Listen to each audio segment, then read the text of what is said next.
যে যারা বয়স্ক মানুষ, যাদের স্মৃতিশক্তি কমে গেছে, তো তাদের স্বাস্থ্যের উপরে বা মৃত্যু ঝুঁকির উপরে এই তামাকের যে প্রভাব কি, তো সেটা নিয়ে আমি মনে করি যে গবেষণা হওয়া উচিত, এবং এটা কিন্তু একটা আমাদের গেম চেঞ্জার হতে পারে এই তামাকের ব্যবহার হ্রাসের ক্ষেত্রে।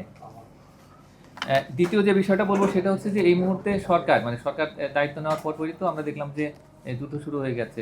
তো তারপরে সরকার চেষ্টা করছে কিন্তু বিভিন্নভাবে যে কীভাবে অর্থনৈতিক স্থিতিশীলতা রাখা যায়, এবং ইতিমধ্যেই আসলে দুটো কমিটি গঠন করা হয়েছে। একটা অ্যাডভাইজারি কমিটি, পরামর্শক কমিটি সেটা তৈরি হয়েছে, এবং সেখানে তারা আসলে এই পুরো বাংলাদেশের অর্থনীতিতে স্থিতিশীলতা নিয়ে আসে এবং এর সঙ্গে যে অর্থনৈতিক গতি ত্বরান্বিত করা, আর এর পাশাপাশি যে নির্বাচনী ইশতেহার রয়েছে তো সেটা বাস্তবায়ন করার জন্য একটা পরামর্শ কমিটি, আর একটা হচ্ছে উচ্চ পর্যায়ের টেকনিক্যাল কমিটি গঠন করা হয়েছে। প্রফেসর রুমানা হক তিনিও আছেন এই যতটুকু জানতে পেরেছি। তো আসলে এখন দায়িত্ব অনেক, যে আসলে এই যে সরকারের সহযোগী হিসেবে এবং সরকারের যে এই যে পুরো যে অর্থনীতিতে গতি নিয়ে আসবেন, ব্যবসা বাণিজ্য বাড়াবেন, তো এটা কিন্তু টেকসই হবে না যদি তামাকের ব্যবহারটা না কমে। তার কারণ তামাকের ব্যবহার মানেই হচ্ছে যে স্বাস্থ্যের ভয়ঙ্কর ক্ষতি, মৃত্যু। সেখানে যে সরকারের যে অর্থ খরচ করা, যে স্বাস্থ্য খাতে, সেটা বেড়ে যাওয়া, এবং এই জটিল কঠিন রোগে কিন্তু এই যে দারিদ্র্য বিমোচন, সেটাও কিন্তু অনেক কঠিন হয়ে যায়।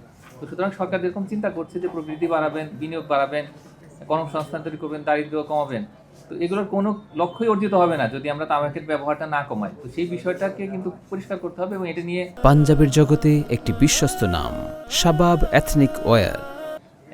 যারা মিডিয়ায় কাজ করছেন তাদের আসলে সুনির্দিষ্ট প্রতিবেদন প্রয়োজন, যে এটা সরকারকে বারবার মনে করিয়ে দিতে হবে যে আগামী বাজেট তো আসছে, তো সুতরাং এরকম একটা পরিষ্কার ডিটারমিনেশন দরকার যে না, ঠিক আছে, যে এই তামাকের ব্যবহারটা কমানোর জন্য আমাদের পরিষ্কার একটা নীতিগত উদ্যোগ গ্রহণ করতে হবে। এবং সেখানে যেটা আমাদের প্রেজেন্টেশন আমরা দেখলাম যে এখানে দাম এবং কর পদক্ষেপ যেটি, সেটা সবচেয়ে সহজ, সবচেয়ে ব্যয় সাশ্রয়ী এবং সবচেয়ে কার্যকর একটা পদ্ধতি, এবং সারা পৃথিবীতে সেটা কিন্তু আমরা দেখতে পেয়েছি যে কাজ করছে। তো সুতরাং এখানে আমাদের দাম বাড়াতে হবে। দাম বাড়ানোর যে পরামর্শ দেওয়া হয়েছে যে 100, 150 এবং 200 টাকা, তো সেটা কার্যকর করতে হবে, এবং এটা কিন্তু খুব সহজ, খুব বেশি কিন্তু বাড়াতে হবে না দাম। কিন্তু দাম বাড়লে একটা সিগন্যাল যায় যে না, সরকার বারবার দাম বাড়াচ্ছে, তার মানে এটা ভোক্তাকে নিরুৎসাহিত করা হচ্ছে।